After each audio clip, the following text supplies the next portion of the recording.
ওই দিন তো কেটা হলো পয়সা চাইছি তো পয়সা দিতে চায় না, দরকার পড়ে পয়সা দেখেছি এইদিকে। তাজির ভাই, ও তাজির ভাই গেটটা খুলো।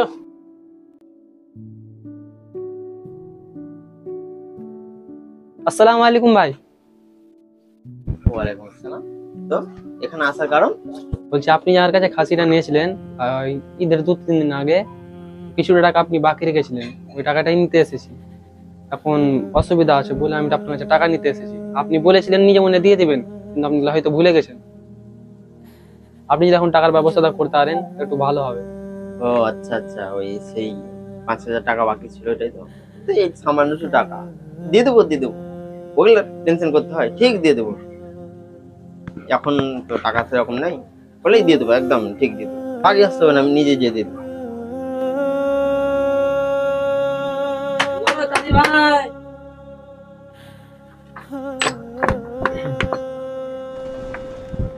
ভাই আপনি যে টাকাটা দিবেন বললেন, কই দিলেন না তো? এত তাড়াতাড়ি কি আছে, বললাম তো দিয়ে দিবো না। আমি নিজে থেকে দিয়ে দেবো, টাকা পাই, এখনো পাইনি। টাকাটা পেলে ঠিক একদম নিজে থেকে দিয়ে দেবো। ওই ভাই টাকাটা।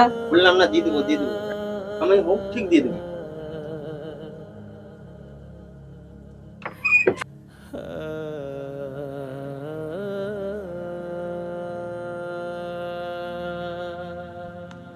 দিয়ে এটা নতুন মোবাইল নিলাম, একদম পুরো গোল্ড। এই এলাকায় কাউরে নেই। ভালোই তো, মোবাইলটা দেখতে ভালোই লাগছে।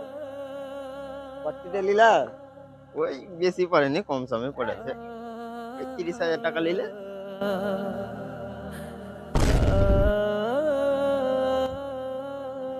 ওই গো, আপনি আমার টাকাটি দিবেন না? তোকে বলেছিলাম না টাকা দিব, যে কোনো জায়গায় চলে আসছিস। যা, দিব না, যা পারবি করে নিবি, যা। কি বললি তুই টাকা দিবি না? থাম তুই থাম। ওই এখানে আয় তো, এখানে আয়, দৌড়াই। কি হলো এখানে? চত চত চত।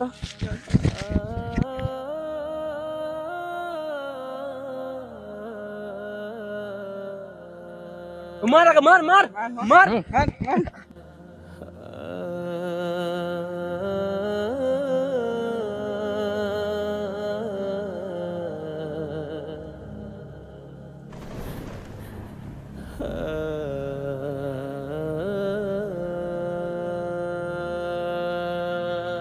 এই দাঁড়াও দাঁড়াও, তোমরা মেরপিট কেন করছো? দাঁড়াও, তোমরা এখানে মেরপিট কেন করছো? দাঁড়াও। এই বললেন ইমান সাহেব, আপনাকে কি বলবো আর বলেন? এর কথা শুনলে হলে আপনি ওকে মারতে যাবেন। কেন, আরে কি করেছে? শুনেন তাহলে আপনি। আসসালামু আলাইকুম। ওয়ালাইকুম। আমার কাছে কি একটাই খাসি আছে? হ্যাঁ বলি, আমার কাছে একটাই খাসি আছে, আরো ছিল 5টা, বিক্রি হয়ে গেল সব, এটাই বাকি আছে শুধু। তার এটার দাম কত পড়বে?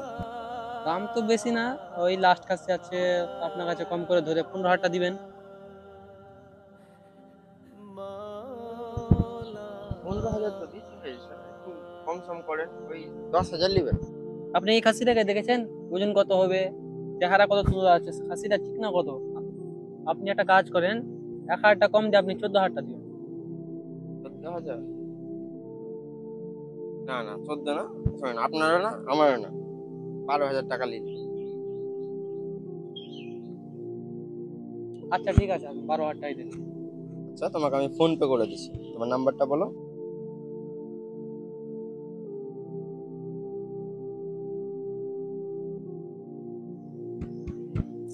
ও, 5,000 টাকা তো কম হয়ে গেছে, তো পরে দিলে হবে না? তোমাকে ঈদের 2 দিন পরেই দিয়ে দেবো টাকাটা, অসুবিধা হবে না তো? ঠিক আছে, আপনি ঈদের পরে টাকাটা দিবেন, কিন্তু একটু মনে করে দিয়ে দেবেন তাড়াতাড়ি। ওইসব বিষয়ে আপনাকে টেনশন করতে হবে না। আমাকে দেখে কি ওরকম মানুষ মনে হয় যে আমি কারোর টাকা মেরে খাবো?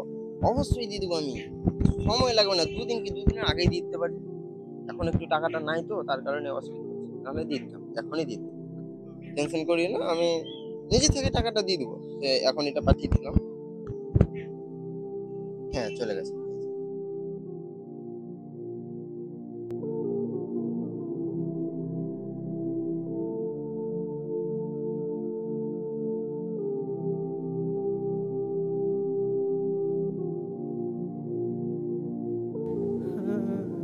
আচ্ছা তাহলে এই ব্যাপার, এটা ইসলামের দৃষ্টিতে খুব খারাপ ব্যাপার এটা। কেন কেন? কারণ ধার জিনিস হচ্ছে খুবই ঘৃণা জিনিস। এটা নিলে গেলে কিন্তু পরিশোধ না করতে পারলে কিন্তু কিয়ামতের দিন তার হিসাব লাগবে। কি? আমাদের শেষ নবী হযরত মুহাম্মদ সাল্লাল্লাহু আলাইহি সাল্লাম তিনি ওইকালে সাহাবীদের ঋণ পরিশোধ না করার কারণে তিনি তাদের জানাজায় শরীক হননি এবং তাদের জানাজা পড়াননি। এটা কি সত্যি? হ্যাঁ, ঋণ পরিশোধ না করে যদি কেউ মারা যায় তাহলে কিয়ামতের দিন তার টাকা পয়সা কোনো কামে আসবে না, তাকে এর বদলে তাকে জাহান্নামে যেতে হবে। আর তুমি তো কুরবানি খাসি ধার নিয়েছো, আর এই খাসি ধার নিয়ে তুমি যদি মারা যাও তাহলে তোমার কিন্তু কুরবানি কবুল হবে না। কেউ যদি ধার নিয়ে মরে যায় পরিশোধ না করে তাহলে কিন্তু তার আযাব আছে। কিন্তু তুমি কুরবানি খাসি ধার নিয়েছো আর তুমি পরিশোধ না করে যদি মারা যাও তাহলে তোমার কুরবানি তো হবে না, কিন্তু তোমার আযাব, জাহান্নামের আযাবটা তোমার উপরে আরো জটিল হয়ে যাবে। আমাদের প্রত্যেকের উচিত যে আমরা যদি কারোর কাছে ঋণ নিয়ে থাকি তাহলে আমাদের পরিশোধ করে দেওয়াটা প্রথম কাজ। আর যদি না পরিশোধ করতে পারি তাহলে কিন্তু আমরা মরে গেলে কি আমাদের দিন আর বড় একটা খুব খারাপ পরিস্থিতি হতে পারে। আল্লাহ তার হককে মানুষের জন্য পূর্ণ করে দেয়, কিন্তু বান্দার হক যখন কেউ মারে তখন আল্লাহ সহে না। অতএব তোমার উচিত তুমি ঋণ পরিশোধ করে আল্লাহর কাছে ক্ষমা চাওয়া, আর এই ভুল যাতে করে কোনোদিন তুমি না করো। ভাই আমি ঋণ পরিশোধ করে দেবো, আমি বুঝতে পারছি আমার ভুল হয়েছে। তুমি আমার বাড়ি এসো, আমি টাকাটা দিয়ে দেবো। তোমরা তওবা করো যাতে করে এই ভুল আর না হয়। তোমরা মানুষকে টাকা ধার দিয়ে তোমরা মারপিট করছো, এই মারপিট করাটা ঠিক নয়। তার জন্য আমি আপনাদেরকে বলবো আপনারা টাকা ধার দিয়ে কারোর সাথে মারপিট করবে না। আসেন আমরা ইসলাম পথে চলি, কারণ ইসলামটা হচ্ছে শান্তি ধর্ম।